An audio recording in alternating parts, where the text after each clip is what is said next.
In this scene from Mission Impossible Fallout, Ethan Hunt jumps 25,000 feet out of a plane before landing in Paris. A risky move like this would normally require a stunt double, but that's actually Tom Cruise, and that background behind him is not a green screen. The actor is famous for almost always doing his own stunts, no matter how dangerous. From climbing the world's tallest building to hanging off the side of a plane to pulling off perhaps one of the most dangerous helicopter chases ever captured on film, Cruise is always finding new ways to top himself. And he's not stopping anytime soon.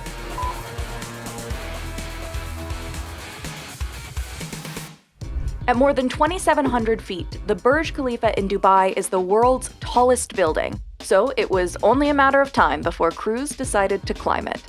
For this stunt, the actor had to climb 1,700 feet in the air, so he had to wear a special harness attached to strategic points in the building. To do this, the crew needed to break 26 different windows. With permission, of course. This harness was so tight, Cruise said it cut off his circulation. The 65mm IMAX cameras and additional helicopters shooting the scene only had a limited amount of time to record, so they had to move fast. But Cruise wasn't just climbing the building. He also had to fall 4 stories and run down the surface of the building in a move known as an Australian rappel. All of this required a lot of preparation. Cruise practiced by climbing up a makeshift glass wall heated with artificial lights to replicate the hot temperature of the windows on the Burj Khalifa. Stunt coordinator Greg Smers estimated that Cruise and the crew put in at least 200 hours of rehearsal time. This isn't Cruise's first experience climbing, however. In 2000's Mission Impossible 2, he climbed a 2,000-foot cliff in Utah, attached to nothing but a thin safety rope, and had to jump 15 feet from one cliff to another.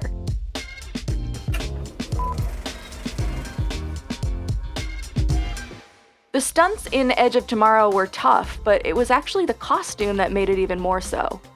Throughout the film, Cruise's character wears metal exoskeleton armor, something that typically might be added on through CGI, but Cruise wore a real suit, sometimes for up to 6 hours a day straight. One version weighed 85 pounds, and another version weighed around 130 pounds, thanks to a sniper rifle and missile launcher on the back. Here's what Cruise normally looks like running in a scene. Compare that to this shot of him and his co-star Emily Blunt running while both wore the suits. In another stunt for the film, the actor was attached to a wire and thrown across the room while wearing it. To take some of the weight off and help them run more easily, Cruise and Blunt were often attached to cables. It took Cruise 30 minutes to get into the suit and 30 to get out. The team eventually got that down to around 30 seconds.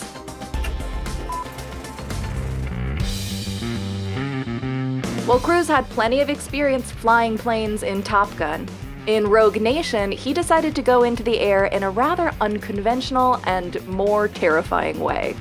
For the film's opening scene, he had to cling onto the side of an Airbus A400M that took him up 1,000 feet at a speed of 100 knots for 6 to 8 minutes. The plane took off, did a complete circuit, and landed, all with Tom Cruise secured to the side with this wire that would later be erased in post-production.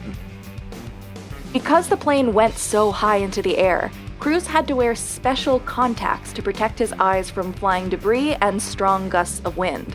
Plus, the crew had to make sure takeoff conditions were absolutely clear. If they ran into even a single bird or some rocks on the runway, it could severely injure the actor. The stunt had to be performed over and over again until the actor, director, and crew felt they got it right. For Cruise, he didn't feel confident in the take until he had gone up 8 times.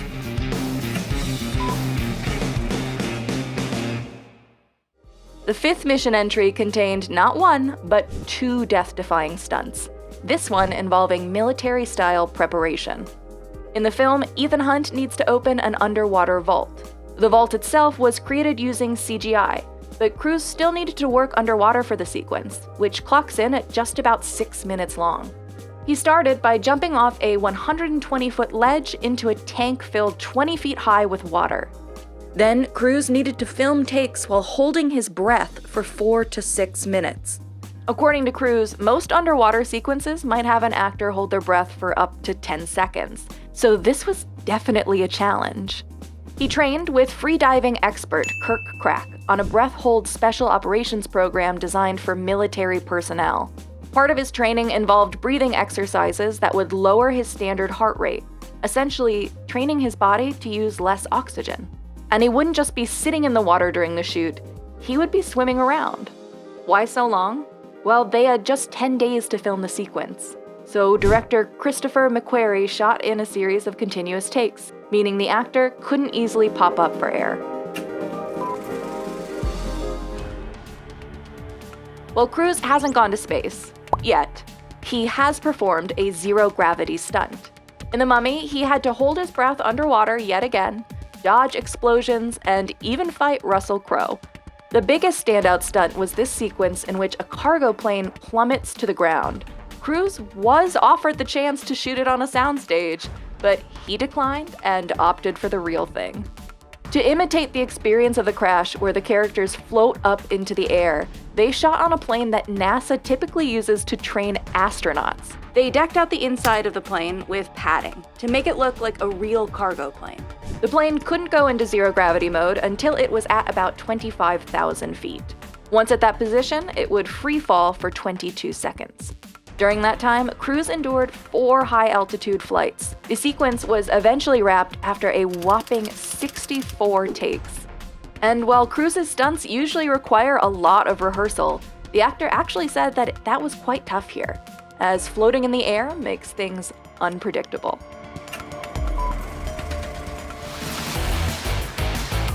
Cruise has flown a plane and hung onto the side of one, but for Fallout, he also learned to fly a helicopter as part of an aerial chase sequence. The 2018 film contains an array of the actor's most daring stunts, like this motorcycle chase, in which the actor rode through the streets of Paris, sometimes at 100 miles per hour. For the helicopter chase, Ethan Hunt flies through dangerous mountain terrain to stop a nuclear bomb.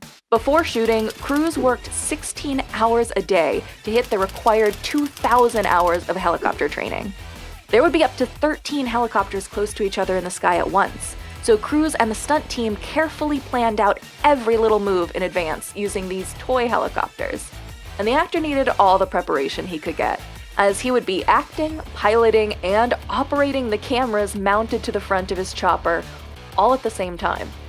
All that planning was crucial, particularly for this 360-degree corkscrew dive, a move that's challenging even for professional pilots. According to Matt Evans, an instructor at the school where Cruise trained, the stunt involves starting with a descent, rolling into a turn, and then holding the turn as you go down. While that's happening, the actor can never take his hands off the controls.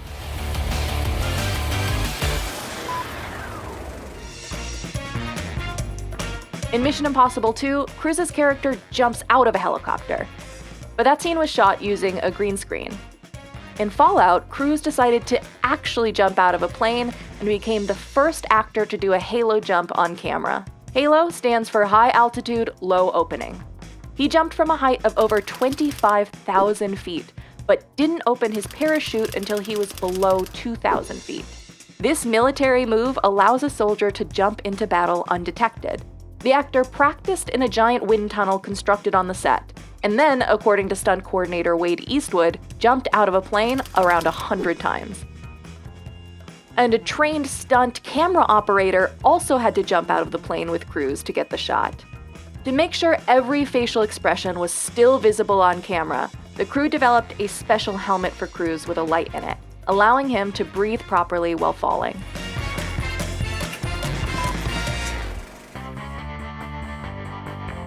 In the long-awaited sequel to Tom Cruise's 1986 breakout film, Cruise is back in the cockpit of a fighter plane. The film was shot on real military aircraft carriers, and Cruise flew in real planes. A new camera system allowed the crew to put 6 IMAX-quality cameras inside the cockpit. In the original Top Gun, one of the F-14s had 3 cameras total mounted onto it. But it wasn't just Cruise going solo. The rest of the cast trained alongside him. Cruise and the rest of the cast needed to actually fly for an even better viewing experience. Despite the potential risks, there are aspects of flying one simply couldn't see if they used green screen, like these distortions in the face. What's your favorite Tom Cruise stunt? Let us know in the comments.